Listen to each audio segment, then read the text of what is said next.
Vay. Assalomu alaykum aqli Xiva. Yaxshimizlar? Tuyadingizlarmi? Biz yana bugun Xivadamiz. Dangalashda yana yangilik. Dangalchasina to'y oshi. Xudo xolasa ertang dangalashda 11 dan 2 ga dangal oshimiz bo'ladi. Unda Xivadan 10 odamni tanlaymiz.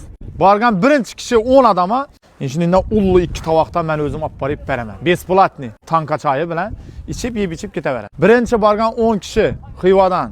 Lekin Toshni Xivadan bo'linglar biratlar. Bismillahirrohmanirrohim. Men astaraz to'y oshining mazasini aytib beraman.